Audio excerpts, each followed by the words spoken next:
Hello,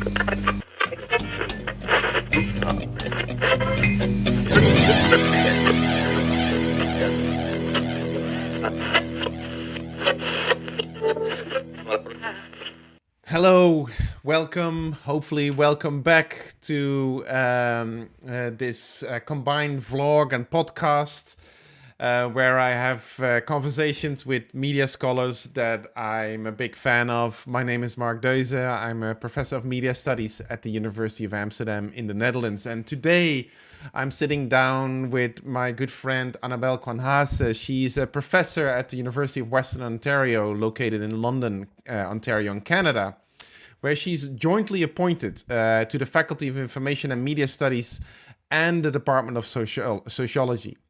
Anabel is the director of the Socio-Digital Lab, served as the past president and social media director of the Canadian Association for Information Science, and was the 2019 to 2020 chair of the Communication, Information, Technology and Media Sociology section of the American Sociological Association. A theme that runs across Anabel's work is how we understand and can understand the effects of technology on society, coupled with an ethical take on digital inequalities and digital divides. Her current research projects examine how young people use instant messaging, Facebook, mobile phones, and other digital communication tools, and what the social consequences thereof are for their social relations, their sense of community, and social capital. Some key publications of hers that we know or should all know are, for instance, a brand new edition of her seminal handbook on technology and society. The third edition just came out. We'll be talking about it today. And she has a new co-authored paper out on applying the sociological imagination to studies of communication, information technologies, and media, and several publications on digital inequalities in society, including a really important collaborative paper on the current context of the coronavirus crisis, also something we'll be talking about today. I hope through this interview you will all get to know Anabel just a little bit better. And it's a chance for us to take a deep dive in her work and where she's coming from as somebody who's grown up and lived and worked across 3 continents, Latin America, Western Europe, and North America. Whose work straddles multiple disciplines, from sociology to media studies to economics to information science and so on and so forth, and who really brings a very strong ethical perspective to bear on what we know of what we do with media and what media do to us. Yeah, good. Hello, dear Anabel. Very good to see you. Hello, Mark. It's so nice to see you. Yeah. It's been a while, and like everything, it's good to see you, to have a chat. So thanks for taking the time. Thanks for reaching out. I know it's crazy time right now, so really appreciate it. For all of us indeed. So just a quick question, because I was talking with colleagues in the US the other day. Like, are you stuck in snow as well, or is it still relatively okay? Well, Canada in April can vary a lot. Yeah. So today it's beautiful. I mean, some people joke that there's only 2 seasons. There's winter and bug season. So today it's actually beautiful, and there's lots of bugs. And this morning I went for a walk and I saw a bald eagle. So it was really exciting morning. So the weather is actually really nice.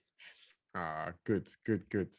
Yeah, it's today. It's a proper Northeast UK day, like, gray and rain. But for the last 3 weeks, nonstop, we had sunshine and it was beautiful. It felt like a completely different world. But so today we're back at proper UK sort of gray, Exactly. rain, pain and Yeah, suffering. the UK has one season, right? Yeah, exactly. Especially if you live on the coast like I do. But yeah, Oh, that's yeah, beautiful. Yeah, no, I imagine it must be great for walks. I love that kind of rugged weather. absolutely, absolutely. So what we're gonna do today is we're gonna talk a little bit about your work, and I've got a whole bunch of questions and things that I've picked up from your work over the years that I would love to ask you about. And to get us started, I would like to talk about something that is a bit personal, and then I see that's kind of a bridge between you and me, if you don't mind me saying so. Is that our lives, our working lives have and our personal lives have taken us across continents, right? For you, from Latin America to Europe, and now North America. For me, Europe, Africa, North America, and back. And I wonder, I mean, from other colleagues I know who have similar experiences, I wonder if this kind of experience makes people like us gravitate, intellectually speaking, towards theories, explanations, conclusions that are a bit more messy, a bit more complex, a bit more sort of cognizant of many different possibilities of how things could be than other people. And so I wonder if the experience of working and making it work in different countries, different language systems, different cultures, whether that actually shapes such an outlook on the world. I mean, how is your background and history sort of shaped your way of thinking? Oh, yes, absolutely. I mean, I think for all of us, our life histories in one way or another impacts, what we navigate to, what we gravitate to, what we find fascinating. And I see that in many different ways in my own life. And I think, just one parallel that right away comes to mind is that sometimes people ask me, well, how did you become a professor? Like, how did you in some ways, achieve that kind of, social mobility, right? Like, how do you transport yourself from, Guatemala to becoming, a professor in, a distinguished university like Western here in Canada? Right. And what is really interesting about that is that I actually never really, like, it was a journey that I wasn't ever really aware of, right? Like, I never really planned to get here. I wasn't, thriving to become a professor, even though I now feel really comfortable, in my skin, in this kind of, I feel like this is a really good position for me. So I feel like a lot of my research has looked at serendipity, which is, it's a very interesting concept. And, it also has a parallel in languages, because when you look at serendipity, it only exists actually as such in the English language. I don't know, did you know that, Mark? No. Huh? Like there's no parallel in German or something, or in Spanish? No? Okay, so you're Dutch, no? So Yeah. what would be, do you have a kind of, a word for that? Think about it. Serendipity. No, I mean, the closest I would come would be the Dutch word toeval, or the German word Zufall, but that's not exactly the same. Yeah, that's right. So I really like the story of serendipity. And of course, there've been other, theorists who've been like me, really just fascinated by this idea. Like, Robert K. Merton, who's, I'm a huge fan of Merton's work, because I feel that he's made huge contributions to so many different areas. And I find that whenever I start a project, he's of course written about it, right? Like, it's like just a few authors that are just kind of like that when you start doing research, you realize, oh, I didn't know Merton has written about this. So with serendipity, it was kind of similar. And the word was actually invented by Walpole on a journey. So Walpole was on a journey, and he noticed somebody make a connection, between unexpected things, right? Like, you connecting unexpected ideas.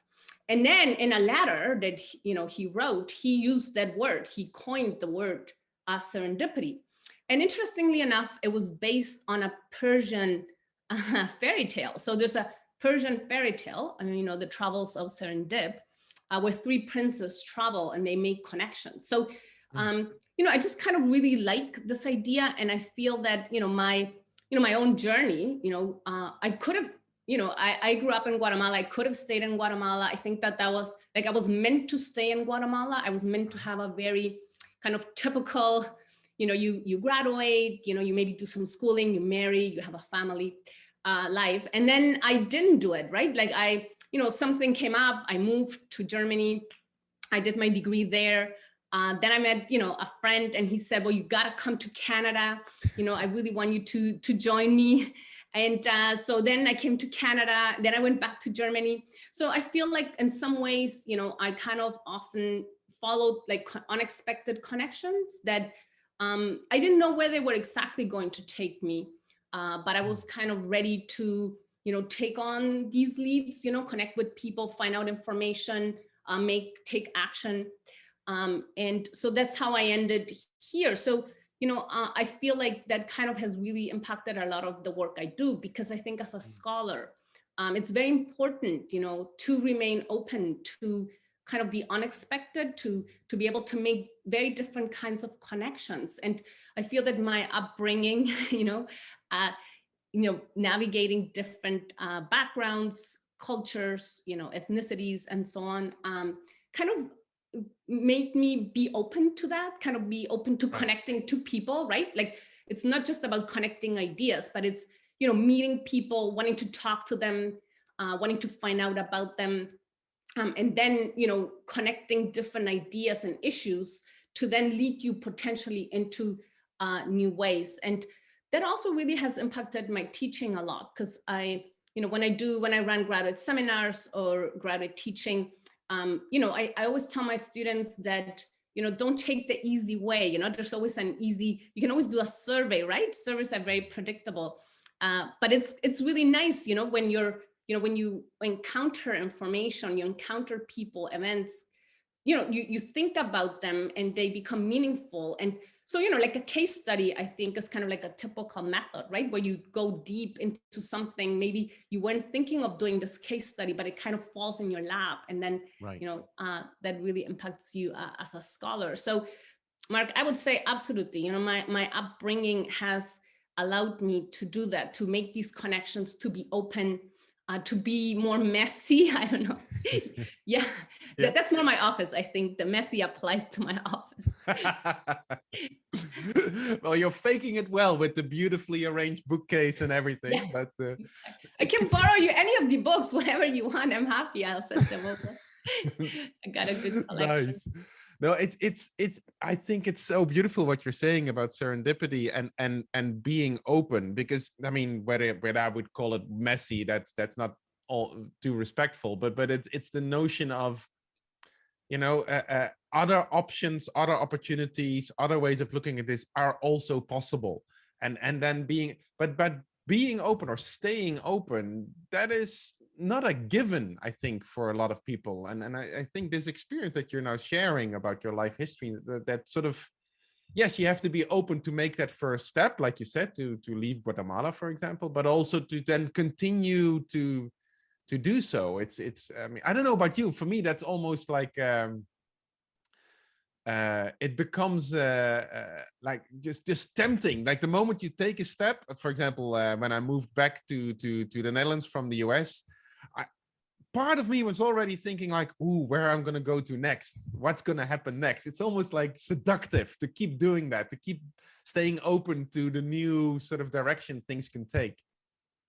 Yes, absolutely. And I mean, I think as with everything in academia, there can be good and bad, because I do have colleagues, and friends who started in one area, have stayed in that area. They ask excellent questions in this one area. They're experts really in one area.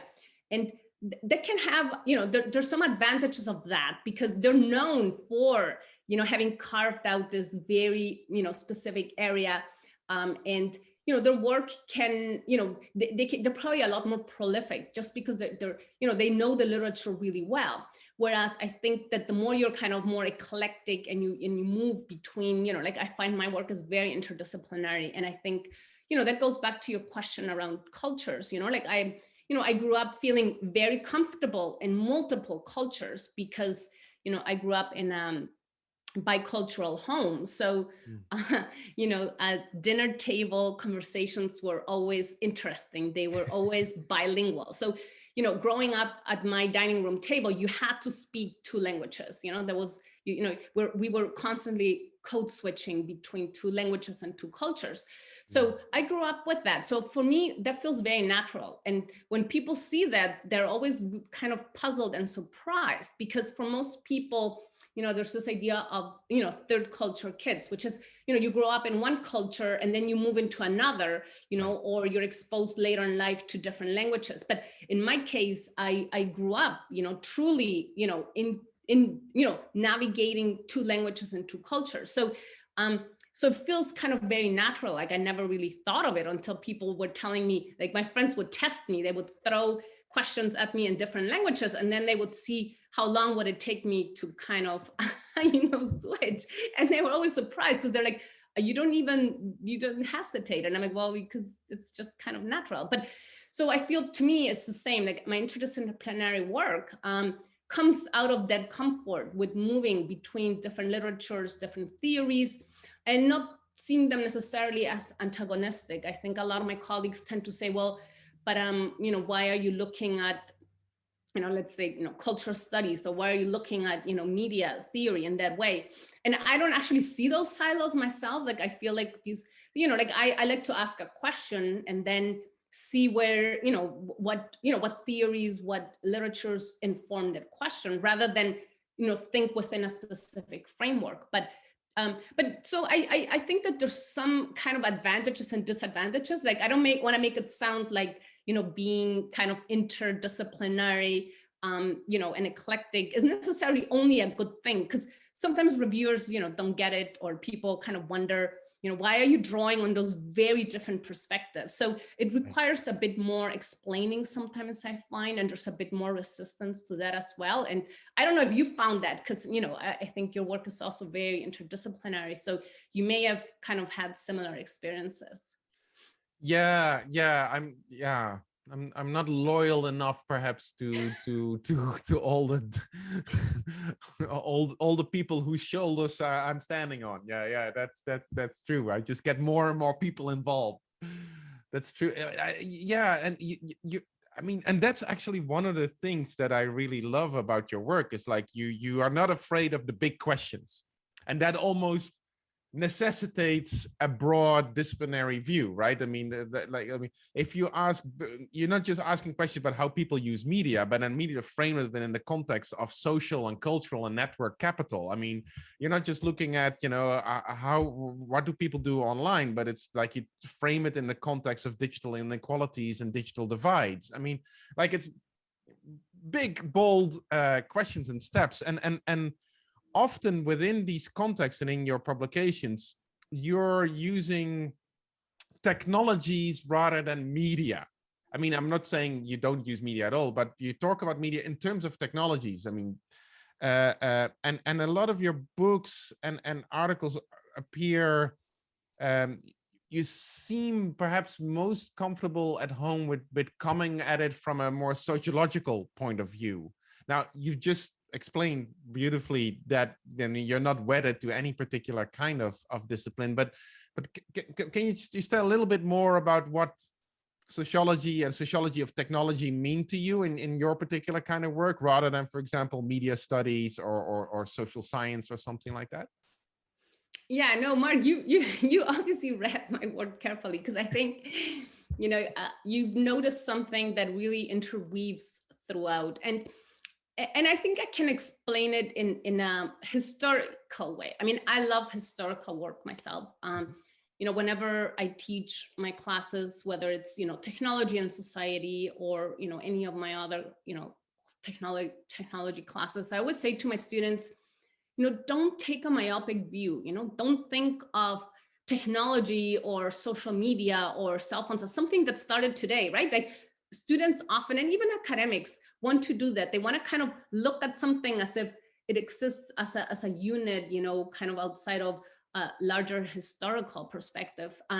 To me, the historical perspective is always super critical. And I think, I started out at the McLuhan program for culture and technology at the University of Toronto. And I think that really kind of shaped how I look at a lot of these questions, because, a lot of our courses there did look at, media history, and that was such a critical component of that program. So to me, when I ask a lot of these questions, I came into this really from an internet point of view, because my work started in the 90s, right? So I'm kind of like one of the early scholars of the internet. So, I remember in 1995, we were, starting to do the first online classes. Now, today with COVID, online classes seem kind of to be the norm. But at the time, we were still tweaking a lot with the technology. We were in Toronto, we were trying to connect to Paris, to Nice, different centers. And it was just kind of exciting. So I think my terminology really comes from that. So to me, when we started looking at this, it was all about, well, what is the internet? That was the big question. How do we understand internet connectivity? What are its subcomponents? How is it impacting on people's everyday lives? And then I made actually a big shift, because I went from, really a big focus on the internet and trying to understand, well, if there's so many different things that people are doing online, like how can we, think of it as, something uniform or unitary? And even questions around internet time, still today are critical questions, because, when you look at users, how do we understand when they go online, when they go offline, right? Like even this kind of the idea of, well, is there an internet and is there a non-internet, like how do the two intersect and interweave?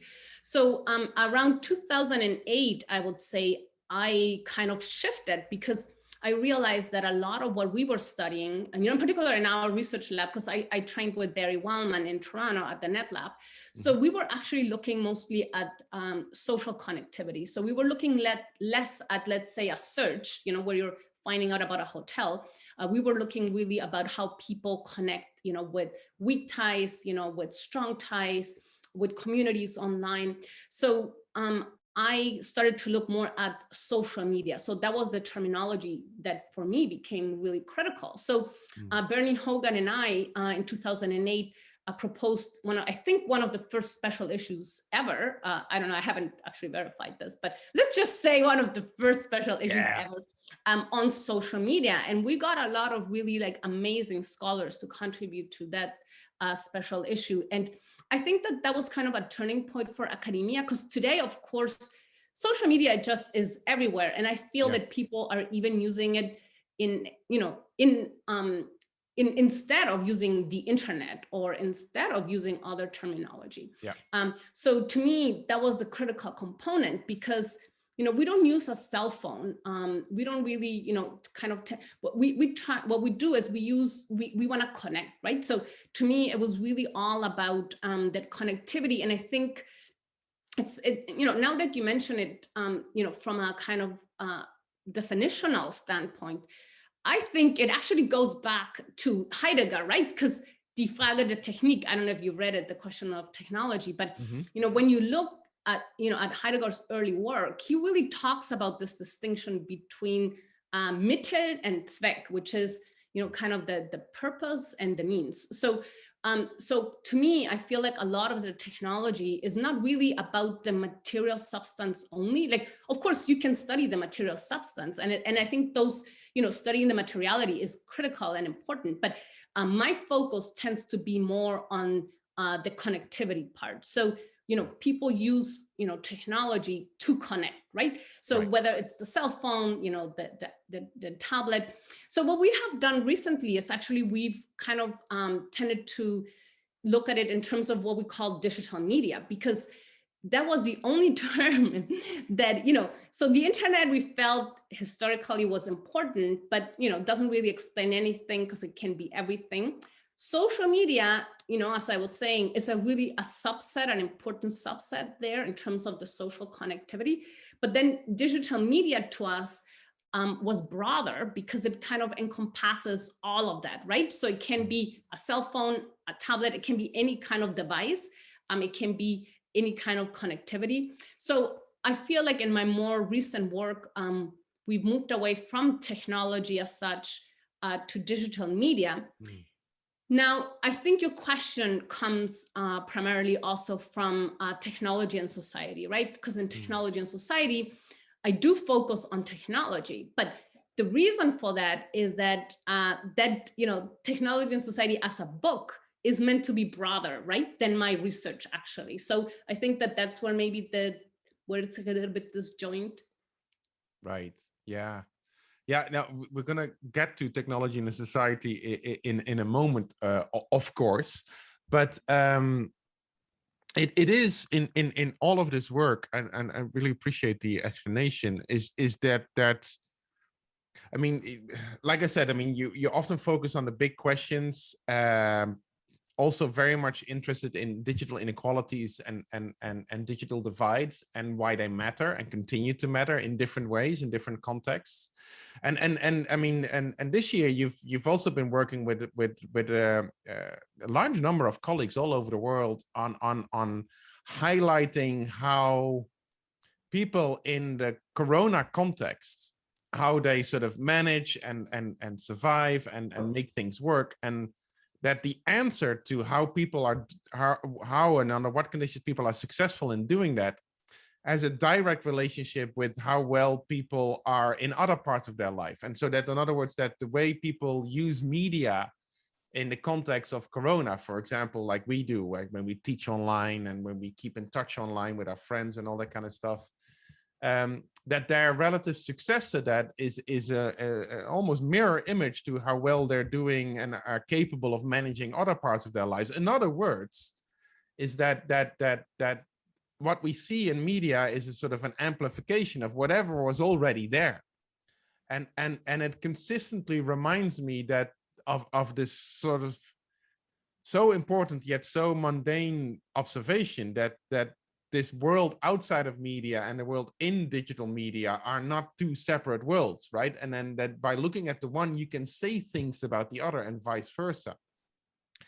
Now, beyond just saying that, you also have a distinct ethical perspective in all of this. I mean, like for example, that paper that you've just did on media use in the context of corona. I mean, can you say a little bit more about this sort of real world / digital world divide or lack thereof, and how media that on the one hand are potentially or have the promise of overcoming a lot of society's problems often end up amplifying them? Yes, no, absolutely, Mark. So, I mean, that paper was a true collaboration, and Laura Robinson and Jeremy Schultz were really the ones who came up with the original idea and the framing. So I really like working with both of them. We're very close collaborators, and we've been working, and honestly, I've known Laura for a very long time because I knew her when she was a graduate student. So we have a very deep connection, kind of just, and also Laura is really interested in Latin America. So I think we have that also connects us. She's done a lot of work on Brazil, and so our work resonates in many ways. And so I think we both are, acutely aware of those inequalities that exist, in societies. And I think the way, and I mean, I don't want to speak on behalf of Laura, but at least I think the way we both kind of approach this is that we realize that those inequalities are, interweaved in societies in very complex ways, because, often we tend to think that, either the inequalities are, far away, in the global South, or, that the inequalities, in the global North are kind of small, and, you can kind of like ignore them. But in reality, the way that I think we look at it is that those inequalities, exist to different extents across, all societies and all communities, and that those, really do impact, both your reality as well as your future realities. And that is kind of the ethical approach that we take to that, because, for example, even in a single city like where I am right now in London, I think, I'm kind of very aware of my own privilege, and that, I have multiple technologies available at home. My kids are all studying online, and they have internet connectivity, and we may complain, when the internet is slow or doesn't work. But at the end of the day, there's great privilege in that. But, we also kind of very quickly realized when that shift happened to online learning that, not all parents, were in this kind of very privileged position. And I think that, that really motivated that paper, because any inequality that you had prior to COVID-19, be it in terms of the number of devices you have at home, your own ability to navigate the internet, find health information, evaluate health information, or even the kind of job you have. Do you have a job with flexible work hours? Do you have a job that allows you to work from home? That all of a sudden, I feel like all those inequalities that are here in society every day, that kind of are interweaved, in how we live, became deeply exposed, and that those who are already struggling in society really were left struggling even more by themselves. So, in Canada, some attempts were made. So students were offered technology to take home. And they were also provided, with internet, but there still remains so many kind of untold challenges. And, COVID-19 is a material thing, right? Like Right. it is something that is out there, that even though we don't see it and we don't feel it, you can very quickly be exposed. And it is really about understanding, how is that privilege, how does digital technology work as a privilege, and how does it interweave with, class, education, income, and all those other factors, in such a way that it has really created unbelievable vulnerabilities for families. I mean, Right. to the point where, I don't know, as a parent, you may not be aware, or you may not even be, if you're not a sociologist, right? Like, how would you know that your daily experience is a result of these inequalities in societies? Like, there's no way for you to maybe kind of grasp that. But now with COVID-19, you kind of understand that you have that vulnerability. How do you protect your family? If you have to go out to work.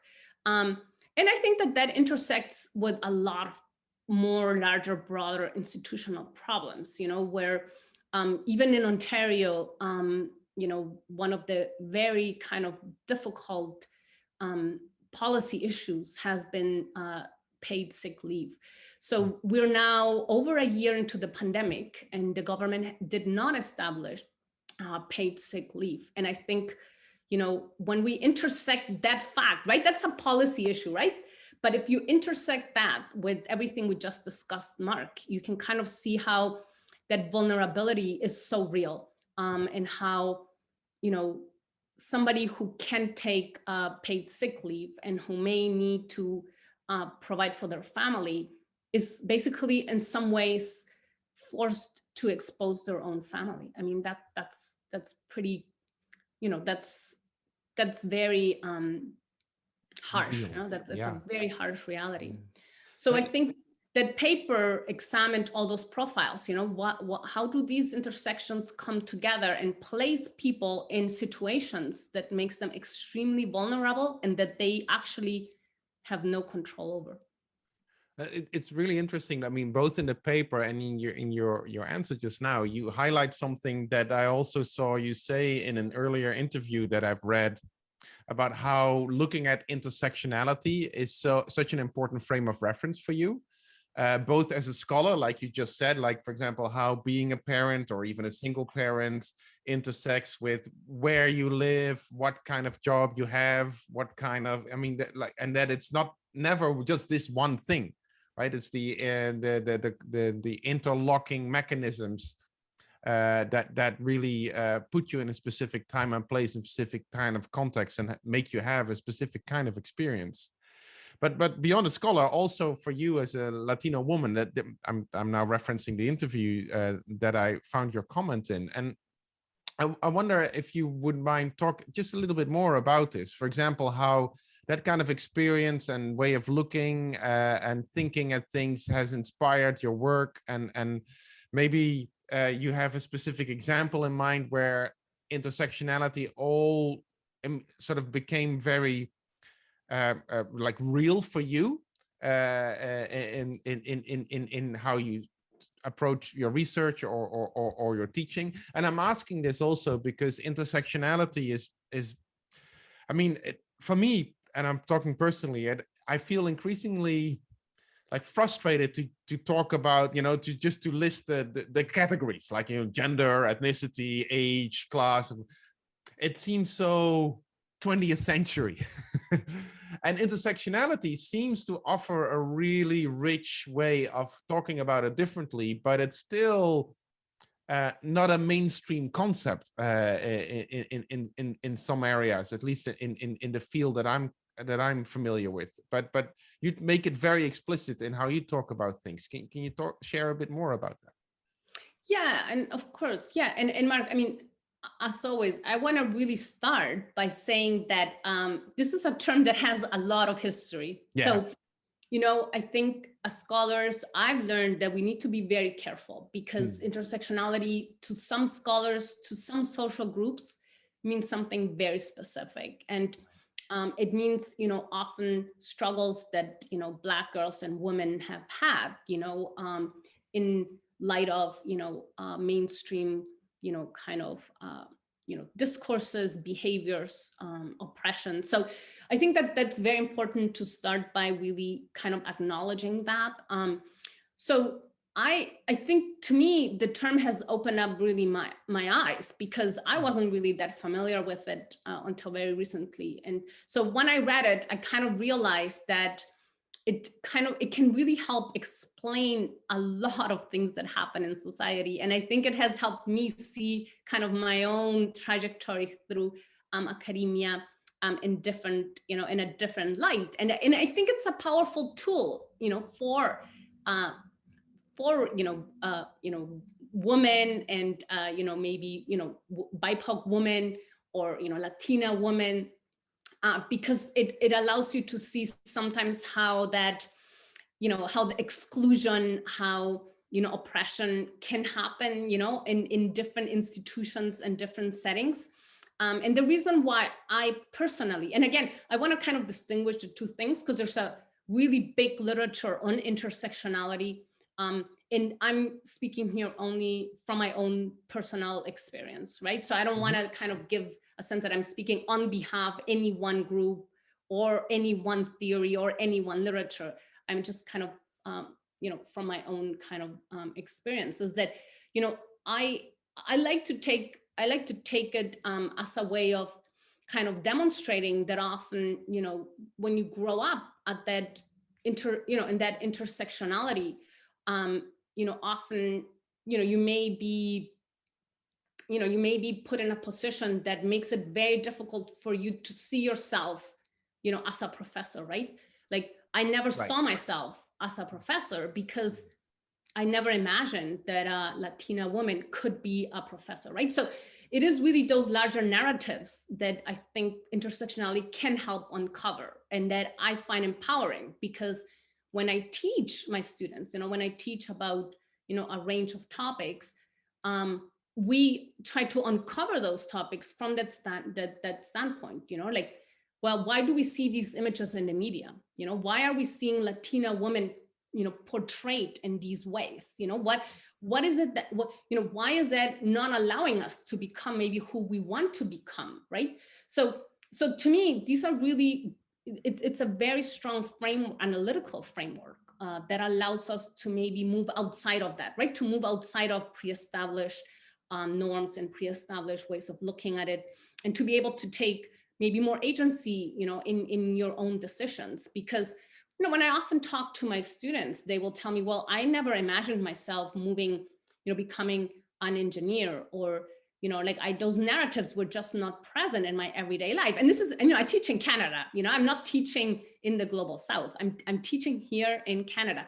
So to me, I find like it's kind of like my story is a personal narrative to, encourage my students to take agency in their own lives and to break those norms, those kind of forms that that are given to us, and to try and move beyond that, and take more agency.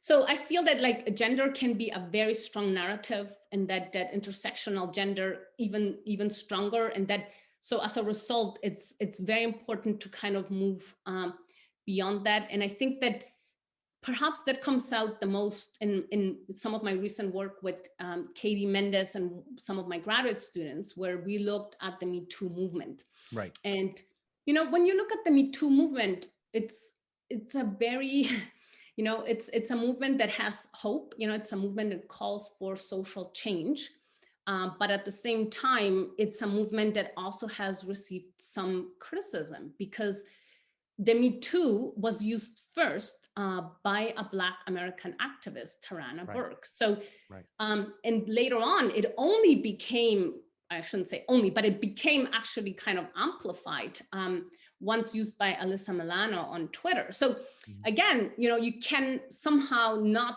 put on an intersectional lens to that analysis, because, and again, as I always say, like, I think you need to look at this from a historical standpoint, but well before Twitter, well before Alyssa Milano, there have been a lot of, Black Americans who have spoken out on oppression, on rape, on sexual violence against, Black women. So, I think the intersectionality opens up a lot of questions around what voices are heard, what voices are given prevalence, what narratives are considered the right narratives. How do those narratives impact policy? What are the changes we're seeing? And that is where I personally feel that we need to do a lot more work to make sure that when we have a movement like Me Too, that movement is not another movement of white privilege, that is a movement that actually protects, and brings in voices that were not heard previously, and that the policies are developed in a way that protects those that are vulnerable in society. I must admit that I'm, and I say this as an extremely privileged white guy, of course, but that, when I started reading up on intersectionality, what it made me profoundly aware of was how much I fuck up in the classroom. And I say like because I don't know how about your classroom, but I teach often the sort of introductory media and society kind of courses in Amsterdam, and so I have 600-700 students in my classes. Oh my God. I don't know if I'll ever see them back. I probably will stay online forever now. Can't imagine to having 700 kids in one room again. But anyways, I miss them very much. But and there was in Amsterdam and the same in Indiana, and almost half in Amsterdam, a bit more than half of those students are not from the country I'm at that moment teaching in. And they're from literally all over the planet. And here, already when I was teaching in Indiana, students would sometimes call me out and saying like, dude, you're only using, American video games and Hollywood movies as examples, or you're only using male singer-songwriters or musicians. And so, there it was already a discussion that started opening my eyes, but especially when coming back to Amsterdam and started reading up on it, I realized like, my stories are so particular and so framed in a certain way. And also, as I started doing these rounds of interviews with our friends and colleagues, I've spoken to so many colleagues like Claudia Mellado, for example, from Chile, and Saba Bewawi from Jordan, and Tanya Bosch from Cape Town, Herman Wasserman also from South Africa, that also talk about this, like, they're sick and tired of coming from a part of the world that's just considered another case study. Right, that only means something when set against whatever comes out of the US or the UK, for that matter. And so I'm for me, while being very aware, like you said, about what the historical struggles are that produce concepts like this, but also as a way of becoming a little bit more sensitive and empathetic in my teaching. Does that make sense? I mean, I don't know how to, I mean, I would learn from you in this context, No, but but absolutely. And I think, I mean, to me, coming from the global South, I always get a little bit, comfortable, when people start talking about, countries like Guatemala as if we're, kind of underdeveloped or, something, like we're struggling, we're, backwards, I feel, those are narratives, of people that never lived there, right? Like, I mean, these are, the global South is vibrant, it's exciting, it's busy, it has its own workings, it has its own models operandos, and it's very different, from many places in the global North. But that doesn't mean that it's less kind of, relevant or meaningful. It's just different. So I feel very strongly about that. And I think that's interesting that you said that, because my students are the same. My students, they're Canadian, but they're often, first generation or second generation, right. and I can relate to them because, I'm first generation. I feel like I just arrived here. Like I feel like, I'm only now starting to understand the society, and so I can relate so well to them because, I've been through, the story of immigration. I've been through what it means, to live in the global North and to have connections, deep connections to the global South. So I feel that maybe what is needed in terms of not the intersectionality piece, right, but in terms of just, discussions of global South, is just a deeper understanding of where the global South is today. Because yes, I mean, the global South often, these are post-colonial societies, and that has left a deep mark. There's no doubt about that.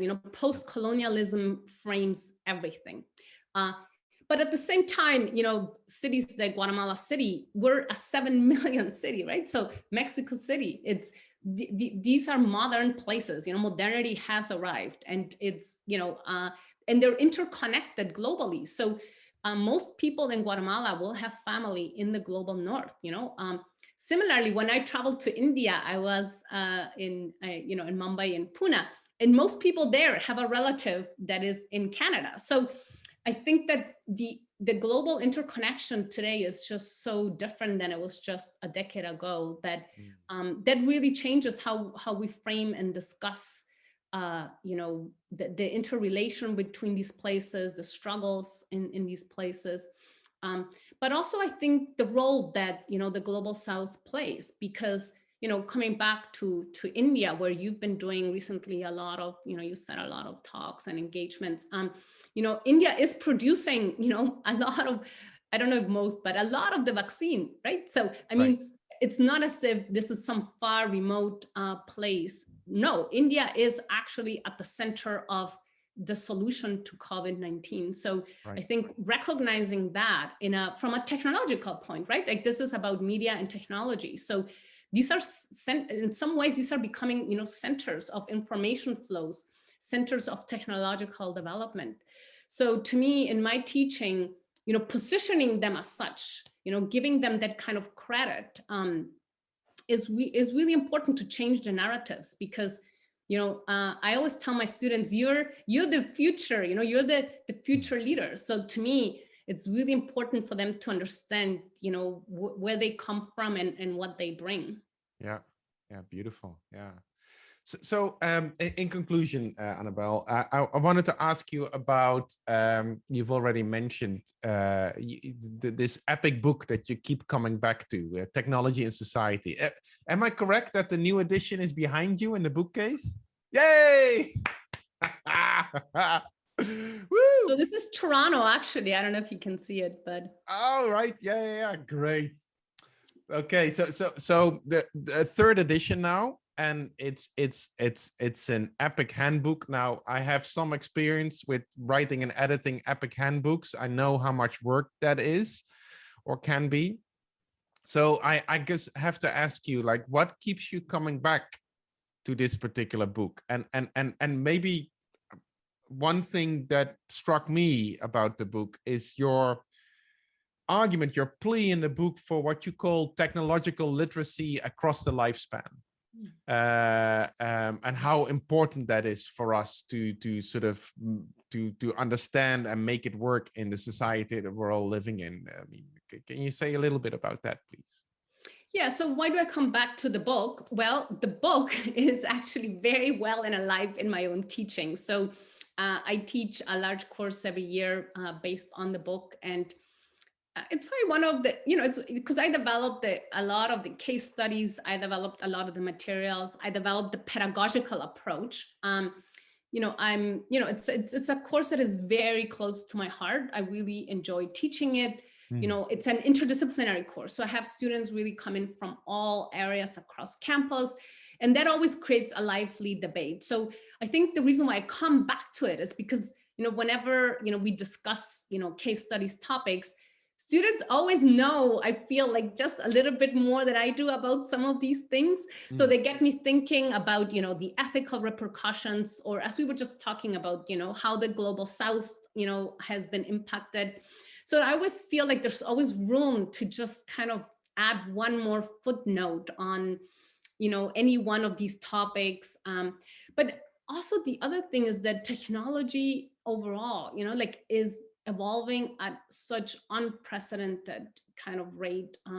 Not just, I feel, quantitatively, but, really in terms of its impacts, as we just said, simple, with COVID-19, you just kind of immediately see how the technology, how having the devices, being able to find information about vaccine availability. Honestly, like, that's been my past few days, has been, checking websites on what vaccine is available to what group, where, texting people as soon as new information is available. So I couldn't be kind of doing all this real-time problem solving without all of these technologies. Right. So kind of, that really demonstrates the relevance of understanding where technology is going and the many social impacts that it has. So that's why I come back to the book. And, the second question about digital literacy, and I hope you're not asking me to define it, because no. That would take another hour, Mark. So we'll just say, please read one of my papers. But yes. but I've done a lot of work with older adults. So that is a population, that I've been really drawn to studying, because media have often, they portrayed older adults as being, digital illiterate, which I don't think is true at all. So, you often see advertising like the Samsung, where the kids are all cool, texting, and seniors are kind of lost trying to figure out, the tools, they are not in the know. And I always felt that, the media actually did an injustice, because older adults are, obviously they didn't grow up with these technologies. So I'm not saying that they are kind of savvy in a way, maybe, my teenagers are, but certainly they have their own relationship with these tools. And I found from a lot of my research that they have a lot to bring to the conversation. They're much more aware of privacy issues. They approach the technologies much more from a perspective of, what do the technology do to me, rather than, just letting the technology dictate how you interact with it. So I think that those 2 points of view are really important. And so, bringing in older adults into the conversation is critical. So, and that's what really got me thinking about this issue of digital literacy over the lifespan, because I think that, learning about digital literacy, and I really understand it here very broadly early on, can empower you in so many different ways, from finding information to connecting to, as I said, with the vaccines, to understanding what the role is of the technology across the lifespan, because that changes really, how you use it, how you connect to other people, and how you build your social capital. All those things are really important. And I think that now with the infodemic, as the World Health Organization has called the mis and disinformation available on COVID-19, digital literacies across the lifespan has become even more important, because in Canada, at least, we've seen a lot of groups spark up with misinformation, who are calling for protests, who are calling for disruptions, and I think that some of that comes from the use of digital media, not for disseminating accurate information, but rather for disseminating disinformation and misinformation. So, being able to kind of find information, evaluate information, and use that information in a way that helps you is it's an important skill. Yeah, it has become a survival skill, or like survival relevant, let me put it that way, especially in this particular context that we're all in now. I guess we could talk for, like you said, at least another hour, especially if I start asking you for definitions. But I won't. Indeed, I would call on anybody to just do a Google Scholar search on your work and start reading, because it's fabulous. And I just want to thank you again so much for taking the time to chat and to tell a little bit more about your work and who you are and what you do. And it's always a pleasure, Mark, really. And thanks for reaching out.